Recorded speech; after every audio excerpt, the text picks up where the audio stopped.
Estamos en nuestro estudio ¿por qué creo? ¿Por qué creo? Y nuestro primer tema tiene que ver ¿por qué creo en la Biblia? ¿Por qué creo en la Biblia? Quiero que ustedes sepan de que hay muchos libros que se consideran libros sagrados. No solamente la Biblia es considerada un libro sagrado, pero por ejemplo cuando vamos allá por la India, está el Mahabharata, los escritos de Lao Tse, el Corán, de Mahoma, el Islam. Inclusive en Iberoamérica, lo que es el Popol Vuh de los mayas es considerado un libro sagrado. El libro de los mormones lo consideran libro sagrado. Los Vedas son considerados libros sagrados. ¿En qué se diferencia la Biblia de todos estos libros que he mencionado? Que es el único libro que sus profecías predictivas se han cumplido y se están cumpliendo al pie de la letra. Ahora, cuando nosotros oímos el término Biblia, la palabra Biblia viene de una palabra que se dice biblón, que simplemente significa colección de libros, eso es Biblia, colección de libros. Se le da tres nombres: Biblia, palabra de Dios. Por eso cuando nosotros decimos, vamos a leer la palabra de Dios, y esta es la palabra de Dios.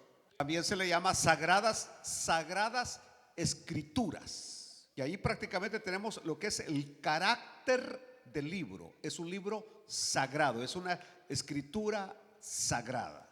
Por supuesto, hay muchas cosas que podemos decir de la Biblia.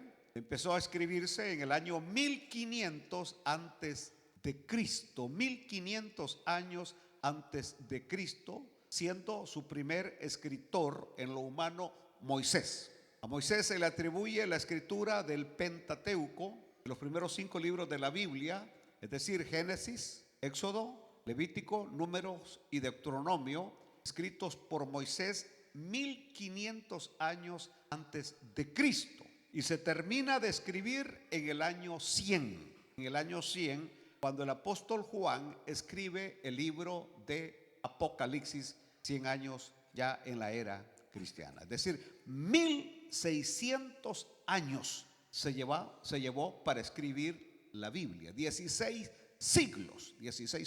Y tomaron parte aproximadamente más de 40 escritores. Pero hay una palabra clave cuando uno lee la Biblia, y es la palabra unidad. Unidad y armonía. Es decir, estos hombres que escribieron la Biblia eran hombres que eran de diferente nivel intelectual. Por ejemplo, tenemos como a Moisés, que Moisés era un estadista, era un tipazo con un cerebro único. Pero a la par de un Moisés o de un Ageo, que en la Biblia Ageo aparece como el filósofo escribiendo, Ageo era un filósofo. Daniel era un consejero de reyes, David era un pastor de ovejas. Pedro, un pescador. Pablo, un cerebro.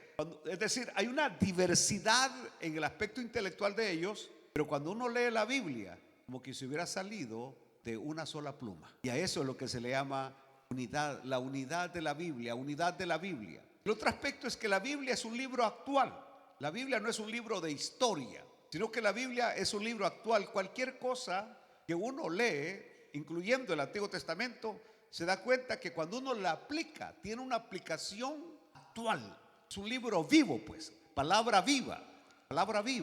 Si a eso le agregáramos el poder santificador que tiene, escuchen bien, el poder santificador que tiene, porque Cristo dijo: Padre, santifícalos en tu verdad.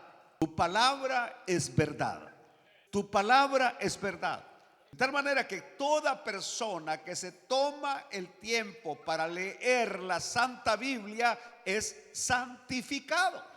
Saben ustedes que yo no estoy en contra de la oración y no estoy en contra del ayuno. No, eso son prácticas cristianas. Pero la oración no dice que te santifica, ni el ayuno te santifica. Pero leer la palabra de Dios te santifica. Nadie lee la Biblia y termina siendo igual. Ese es el poder que hay en la palabra del Señor. Pero bueno, después de todo lo que hemos dicho hoy, hablaré un poco sobre este aspecto de las profecías predictivas de la Biblia, solo del Antiguo Testamento. A ver si le quitamos el eco. Solo del Antiguo Testamento, hasta la fecha, llevamos aproximadamente 2000 profecías cumplidas. 2000 profecías cumplidas, incluyendo algunas de ellas que han tenido que pasar muchísimo tiempo, mucho tiempo, años, centurias. Y cuando la gente pensaba, por ejemplo, como estamos aquí en este aprendizaje, cuando allá por el siglo XVII, XVIII, los predicadores tenían problemas para interpretar lo que la Biblia decía sobre el regreso de Israel a su tierra.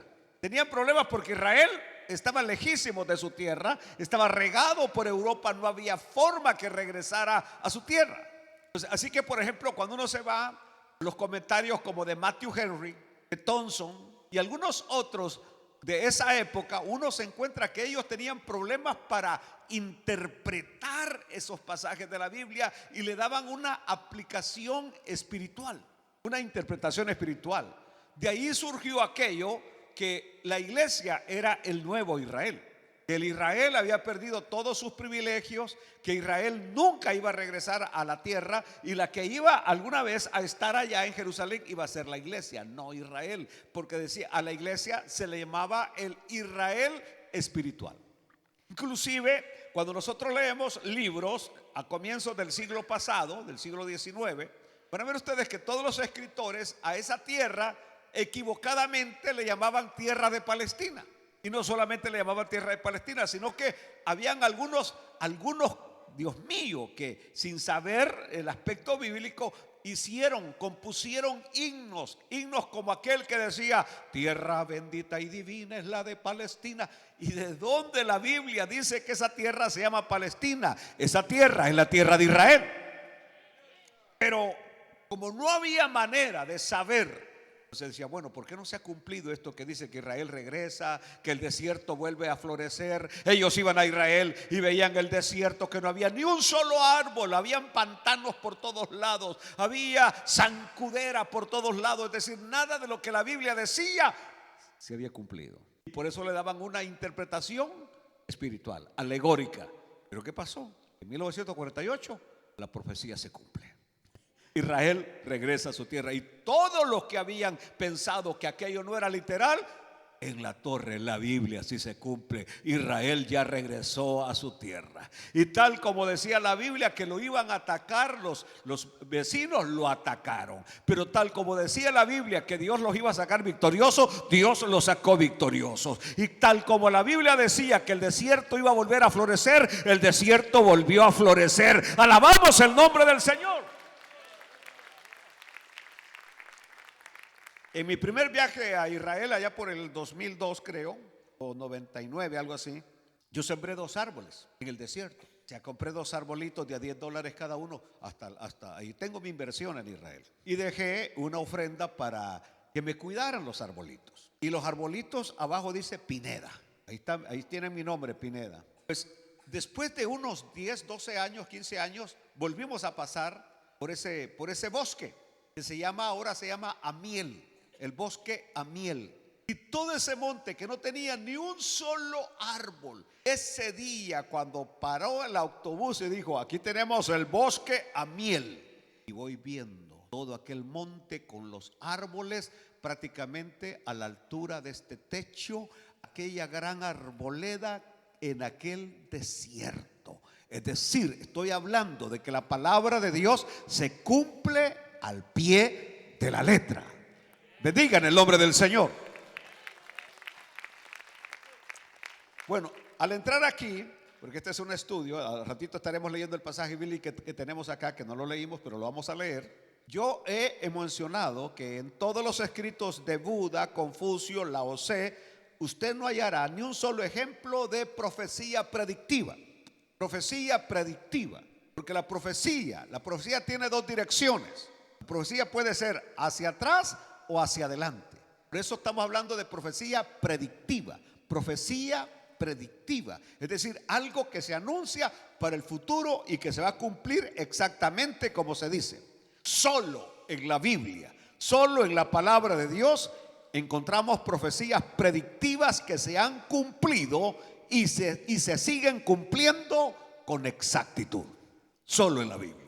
Ahora bien, todos los supuestos videntes y todos los supuestos profetas, especialmente en esta época que nosotros vivimos hoy, se ha vuelto una plaga de hombres y mujeres que se hacen llamar profetas. Es más, en los últimos tiempos, recordémonos que al pastor se le daba el título de apóstol e inmediatamente, porque cuando vinieron a mí a quererme nombrar apóstol y que yo les dije que en base a qué me estaban nombrando apóstol, y me dijo, porque soy apóstol. Y a usted, ¿quién lo nombró? Fulano de tal. Y a él, ¿quién lo nombró? Me dijo, fulano de tal. Entonces, una cadena. ¿Y qué es lo que tengo que hacer yo con usted? Le dije, si me nombra apóstol, tiene que mandarme una ofrenda mensual para que esté bajo mi cobertura. Ah, de veras, le dije. Pero también aquí está la noticia. Inmediatamente que lo nombremos a usted apóstol, a su esposa me dijo, la nombramos profeta. Ah, de veras, le dije. Y yo haciéndome así como que me la estaba creyendo. De veras, le dije, profeta. Sí, a partir de este momento nadie la puede llamar hermana. Le cae un rayo del cielo si le llaman hermana. Así como si a usted lo nombramos apóstol, cuidado con que aquel que le venga diciendo hermanito o que le venga diciendo hermano, me dijo. Hasta ahorita a usted me le llaman pastor, ¿verdad? Sí, le dije, pero no llego ni a pastor, le dije. Pero en el momento que lo nombremos, me dijo, hay de aquel que no lo llame apóstol. Le va a venir juicio por no llamarlo como lo estamos nombrando. Ah, de veras, le dije. Bueno, le dije, lo voy a pensar, le dije, y lo sigo pensando hasta el día de hoy, ¿verdad? Pero imagínense ustedes qué tontería que porque a él lo nombran apóstol, la mujer ya es profeta. Y el asunto que se la creen y que en este momento te voy a soltar la palabra, y nada de lo que dicen se cumple. Parece que no se oyó. Que nada, aquí yo tengo un libro que todo lo que se dice se cumple. Y que es un libro que no especula, que no es adivinación. Especular es como aquel que andaba orando y le puso las manos a alguien, le vio el estómago abultado y le dijo, varón va a ser. Y el hermano por poco le daba un solo golpe porque al que le estaba poniendo las manos era un hermano. Pero como le vio el estómago abultado, le dijo, varón es. Le dijo, varón es. Varón tu abuela, le dijo el hermano.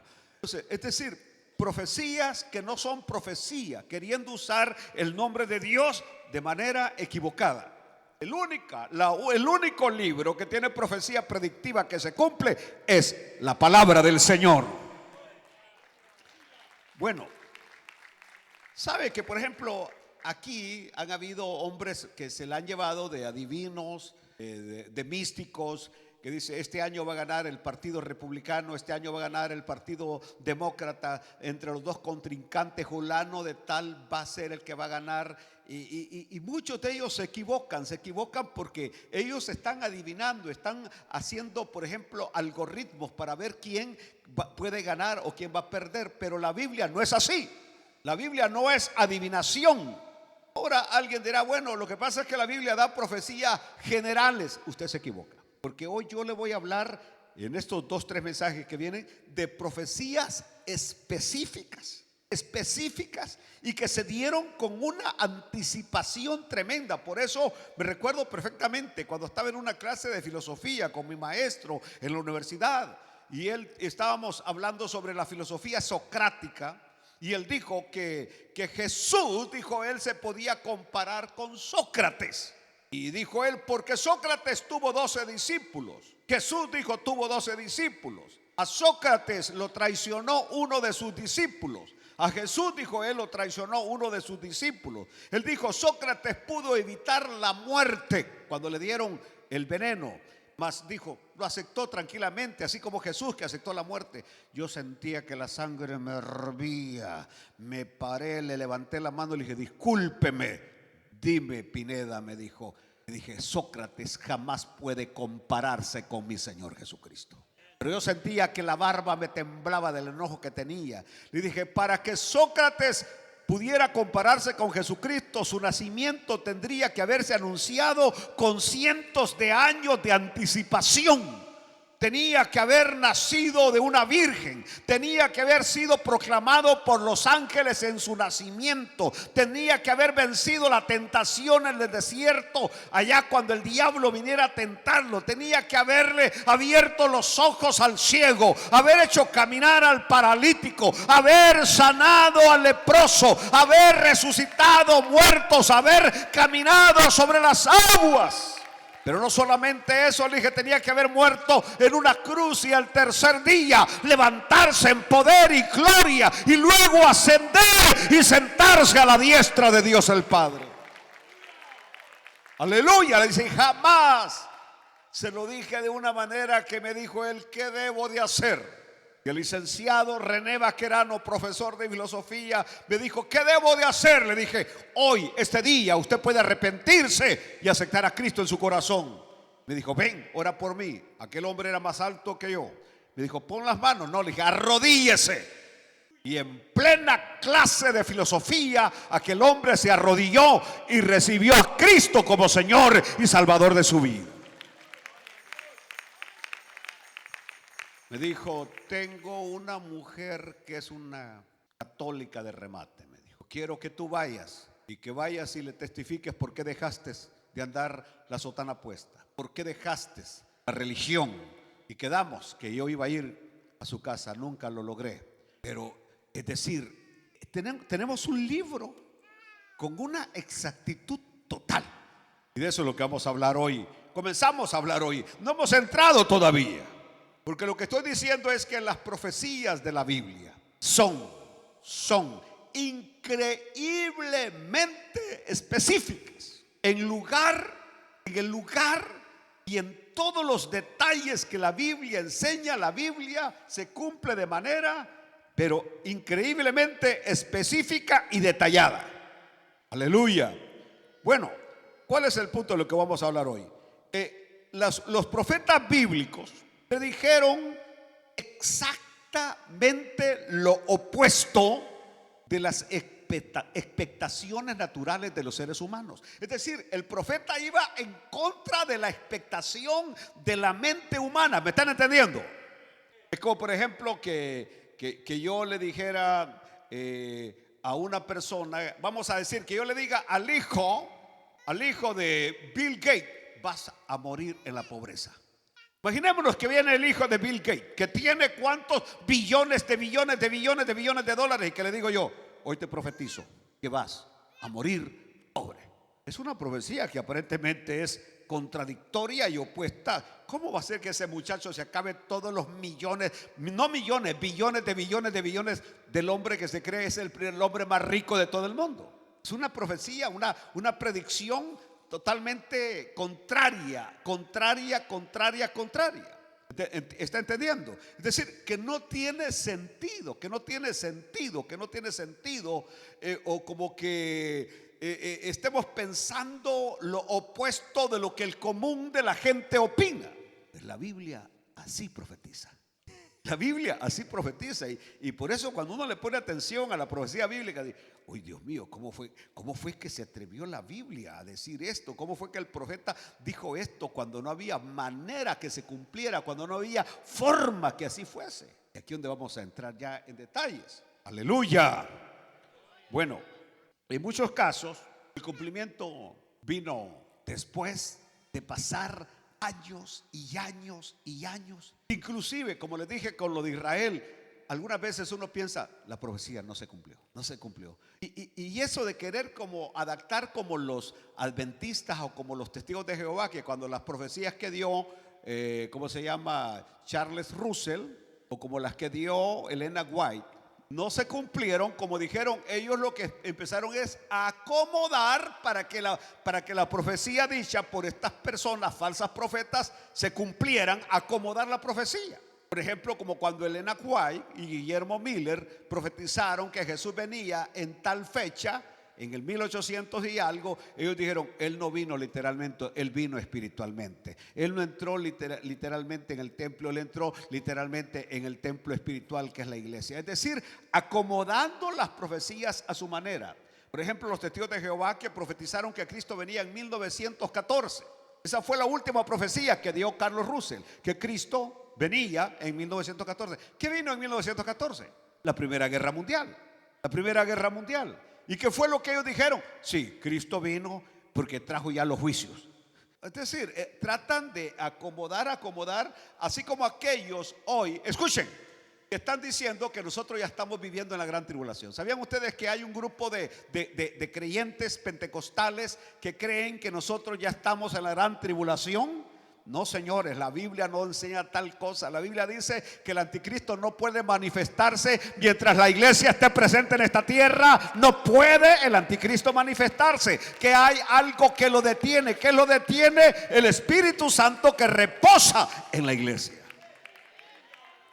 Aleluya. Es decir, imaginen ustedes, y ellos dicen, Cristo ya vino.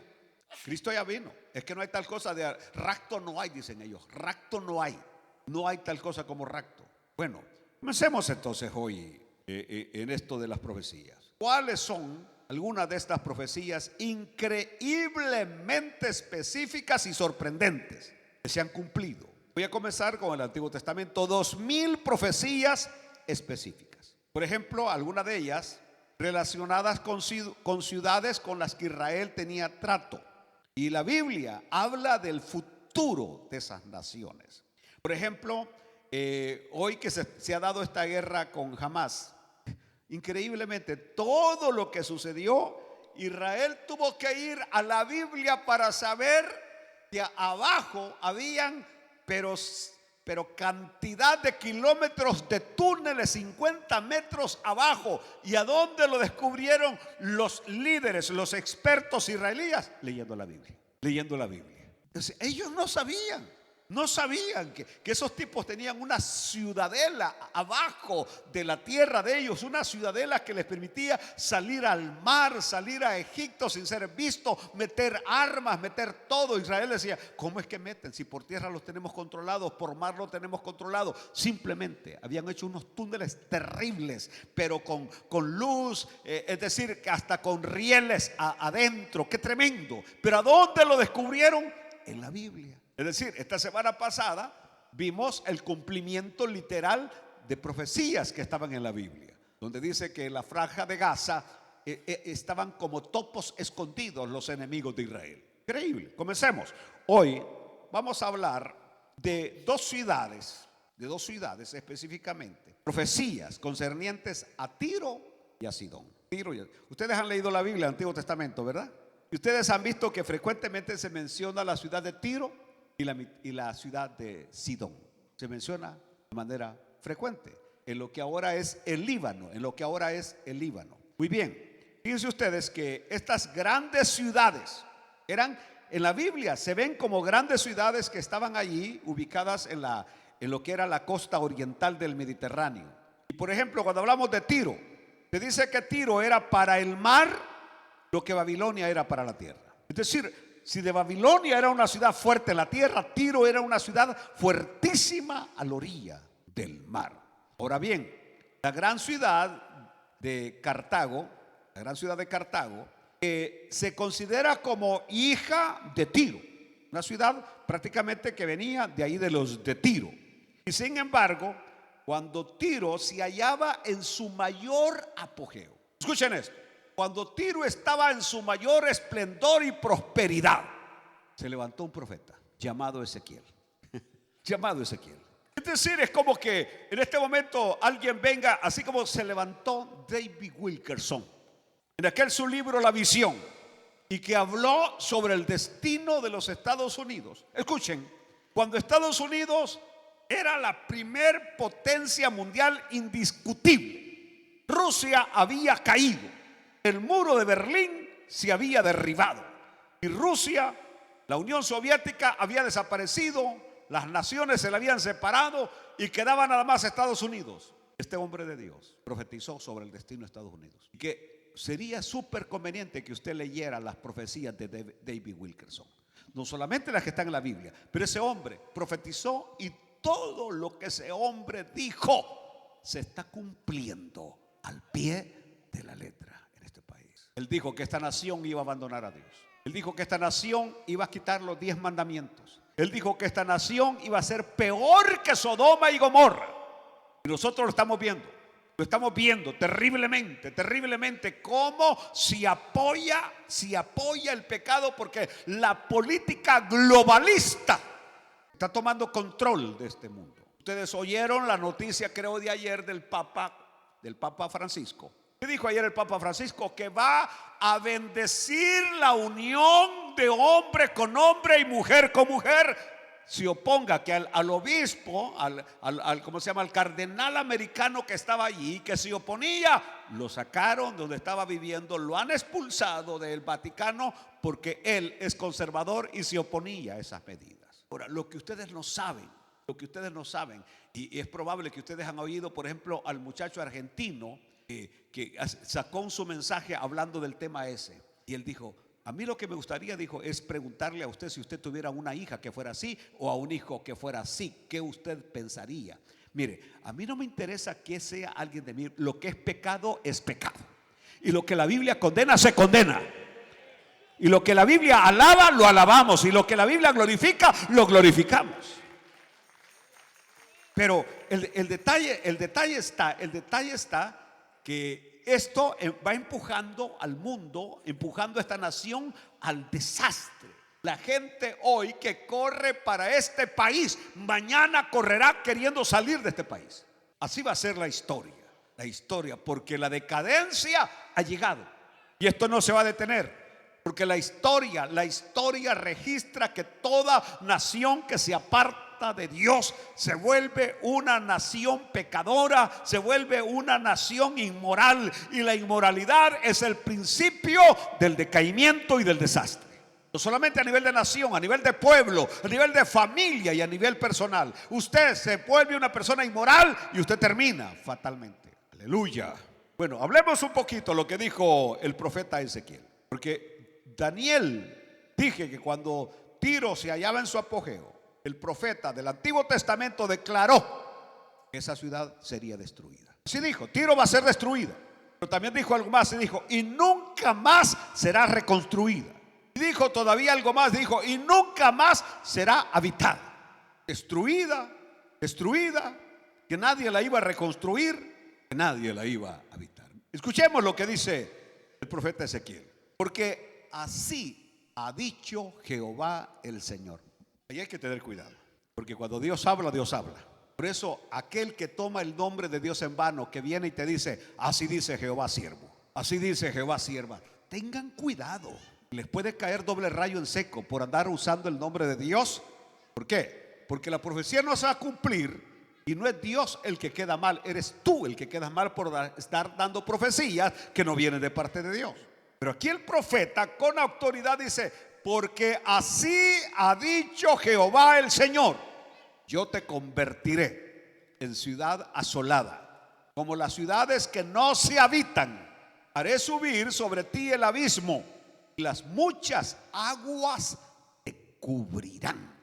Y te haré descender con los que descienden al sepulcro, con los pueblos de otros siglos, y te pondré en las profundidades de la tierra, como los desiertos antiguos, con los que descienden al sepulcro, para que nunca más seas poblada, y daré gloria en la tierra de los vivientes. Ahora, el profeta advirtió también a la ciudad de Sidón, porque las dos ciudades eran grandes ciudades, y el profeta dijo que sus habitantes serían diezmados, pero que la ciudad continuaría. O sea, una profecía, la otra que iba a ser destruida. Por eso estoy hablando que la profecía es exacta en su cumplimiento, específica en su cumplimiento. Por ejemplo, de Tiro dice: va a desaparecer, nadie la va a reconstruir, y usted hoy puede ir al Líbano. De hecho, hace poco estaba viendo el documental acerca de esto. No hay, pero ni sombra ni rastro de allí existió Tiro. Solamente dicen: por aquí estuvo Tiro, por aquí lo ubican a Tiro, pero no hay nada. En cambio, la ciudad de Sidón está viva todavía ahí está los vestigios de la ciudad de Sidón. Es decir, para que vean ustedes que el cumplimiento de la Biblia es exacto. Ahora, ¿cómo se dio esto? Porque, por ejemplo, aquí viene hablando de Sidón, la profecía de Ezequiel 28, 21 al 23. Dice que los habitantes serían diezmados, pero que la ciudad continuaría. Hijo de hombre, pon tu rostro hacia Sidón y profetiza contra ella, y dirás: así ha dicho Jehová el Señor, he aquí yo estoy contra ti, oh Sidón, y en medio de ti seré glorificado, y sabrán que yo soy Jehová, cuando haga en ella juicios y en ella me santifique. Enviaré a ella pestilencia y sangre en sus calles, y caerán muertos en medio de ella, con espada contra ella por todos lados, y sabrán que yo soy Jehová. Alaban a Dios, hermanos. Bueno, se produjeron los hechos, porque la Biblia se cumple. La ciudad de Sidón fue atacada, inclusive fue traicionada por su propio rey, y 40,000 de sus habitantes fueron asesinados. Pero ¿qué pasó? La ciudad de Sidón continuó hasta el día de hoy, tal como la Biblia lo había dicho. Pero pasemos ahora a Tiro. ¿Qué sucedió a la ciudad de Tiro?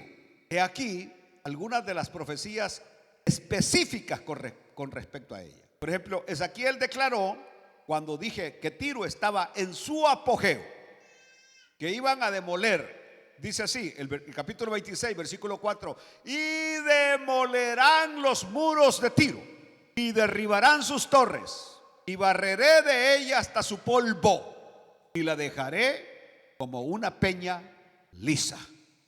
Tendedero de redes será en medio del mar, porque yo he hablado, dice Jehová el Señor, y será saqueada por las naciones. Alabado y bendito el nombre del Señor. Saben que unos pocos años después de la profecía de Ezequiel, porque ustedes saben que Ezequiel es uno de los profetas del destierro. Ezequiel y Daniel profetizaron allá cuando el pueblo de Israel había sido llevado cautivo a Babilonia. Y unos pocos años después, y aquí está el punto, por favor, esto no lo pasen por alto, porque unos años atrás Nabucodonosor había invadido Jerusalén y destruyó la ciudad santa de Jerusalén y quemó la ciudad santa de Jerusalén, y se llevó cautivo a los jóvenes para Babilonia, entre ellos a Daniel, Mesac y Abednego. Se los lleva cautivos a estos jóvenes. ¿Qué pasó con Sidón, con Tiro y Sidón? Especialmente Tiro se burlaba de Jerusalén y hablaba que el Dios de los israelitas no había podido librarlos, que como la gran ciudad, la santa ciudad, había sido quemada, demolida, destruida, mientras Tiro estaba parada con orgullo, que no le había pasado nada, como que Nabucodonosor había tenido temor o miedo de enfrentarse a Tiro. Lo cierto es que Tiro era una ciudad inexpugnable, inconquistable, por sus murallas, por sus torres. No cualquiera se atrevía, no cualquier general se atrevía a querer invadir la ciudad de Tiro. Pero esa burla contra la ciudad de Dios fue la que provocó la profecía de Ezequiel. ¿Y qué pasó? Que unos años después de la profecía de Ezequiel, Nabucodonosor agarra su ejército y se viene contra la ciudad de Tiro. Se viene contra la ciudad de Tiro y la sitió la ciudad y la doblegó. Cuando el hambre y la sed ya no pudieron más, la doblegó. ¿Y qué pasó ahí? Mataron al resto de sus habitantes a filo de espada. ¿Pero qué sucedió allí? Escuchen. Millares de los que vivían allí se fueron en sus embarcaciones mar adentro. Se escaparon en unas embarcaciones a una isla que estaba como a 1 kilómetro de la costa del Mediterráneo. Y ahí levantaron la nueva ciudad de Tiro. Entonces, cuando uno ve ese aspecto, uno dirá, bueno, ¿y a dónde quedó entonces la profecía de Ezequiel que decía que los muros iban a ser derribados, que las torres iban a ser derribadas, que nadie más la iba a reconstruir, que nadie más la iba a poblar? Y entonces, ¿cómo es que se levanta otra ciudad de Tiro en una isla a 1 kilómetro de la orilla y todavía quedaron los muros de la antigua ciudad levantados? Cuando la Biblia no decía eso, la Biblia decía que iba a quedar como una piedra lisa. Y levantaron de nuevo la ciudad de Tiro, majestuosa, con muros de nuevo, la nueva ciudad de Tiro. Y pasaron 250 años. 250 años donde prácticamente decían, el Dios de Israel no cumple lo que dice. ¿Están oyendo? Porque el problema de aquí es, mire, aquí no soy yo el que queda mal en nada. Aquí es el nombre de Dios, que glorificado sea el nombre del Señor.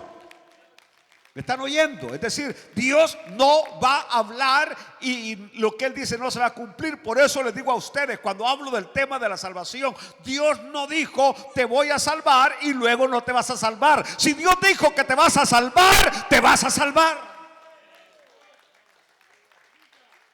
Aleluya, porque Dios no puede ser burlado. Entonces, ¿qué pasó? 250 años que todos los que veían los muros que habían quedado levantados de la ciudad y veían los muros de la nueva ciudad decían, no se cumplió nada de lo que dijo Ezequiel. Pobrecito Ezequiel, se equivocó, se dejó guiar por emociones, se equivocó. Pero la palabra de Dios se cumple específicamente. Y luego va a aparecer un personaje llamado Alejandro Grande, que ustedes ya saben, líder del imperio griego, que se va a enfrentar a los persas, que nadie se enfrentaba a los persas, a Darío.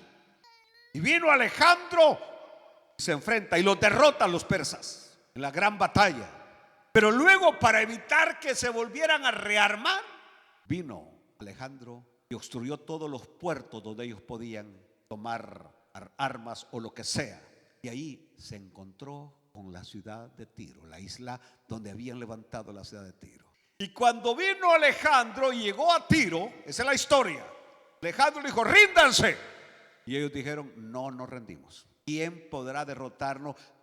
¿Quién podrá llegar a esta ciudad, a esta isla amurallada con torres? ¿Quién podrá vencernos? ¿Quién podrá conquistarnos? No hay nadie. Es que no había forma, la isla estaba cercada con agua y ellos tenían torres y tenían murallas, no había forma de vencerla. ¿Y qué dijo Alejandro? Bueno, es 1 kilómetro, dijo Alejandro. Vamos a hacer una calzada, le dijo a sus soldados. Una calzada para entrar por tierra a la isla. ¿Y cómo vamos a levantar esta calzada? Estaban viendo que ahí estaban las murallas de la antigua ciudad.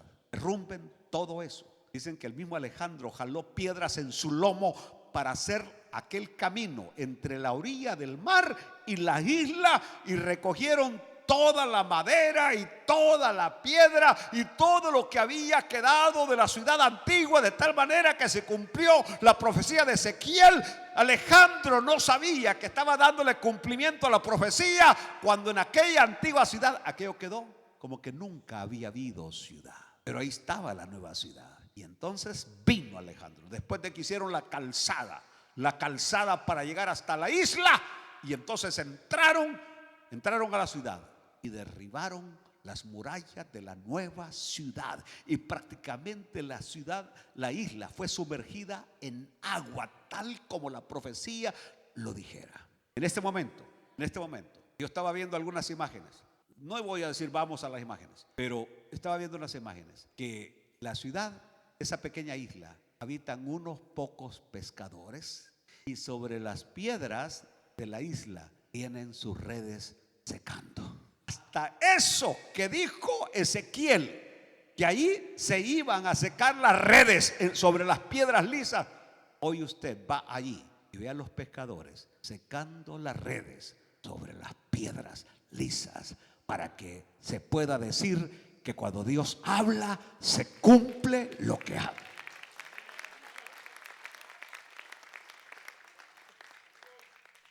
Por supuesto, esto solamente es el comienzo de esta enseñanza, porque vamos a ver 18 ciudades más, que tal como la Biblia profetizó que iba a suceder, así pasaba. Termino. ¿Saben ustedes que, por ejemplo, dos países de América que siempre respaldaron a Israel? Estados Unidos siempre ha respaldado a Israel. Ahorita un poco por política exterior, porque hay un presidente contrario a Israel aquí en la nación ahorita.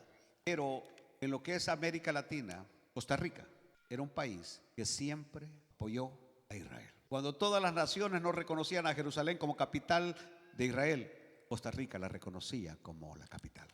Mientras los demás se iban para Tel Aviv, Costa Rica mantenía su embajada en Jerusalén. Y el otro país era El Salvador. Y el primero que le dio la espalda a Israel fue El Salvador, cuando llegó un palestino de presidente que ahora está en la cárcel. Y cuando este llegó a la presidencia, le dio la espalda a Israel. ¿Saben qué sucedió? Fue cuando se levantó aquel fenómeno de maras en El Salvador. Y El Salvador fue, Dios mío, enlutado por cientos y cientos de jóvenes que morían, porque la bendición de Dios, que dice bendeciré a los que te bendijeren, se había quitado. Costa Rica todavía se mantuvo fiel, pero luego tuvo que sucumbir ante la presión de la ONU.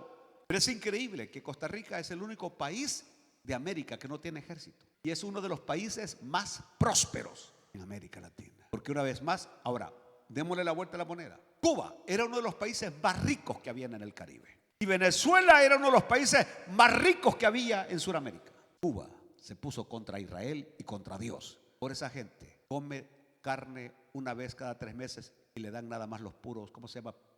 ¿Cómo? ¿Pellejos? Ahora mire Venezuela, son miles huyendo para Perú, para Ecuador, para Argentina, para Chile, para Colombia, para Estados Unidos, para México. Los pobres, después de haber sido uno de los países más ricos, porque nadie se puede burlar de Dios ni de su santa palabra.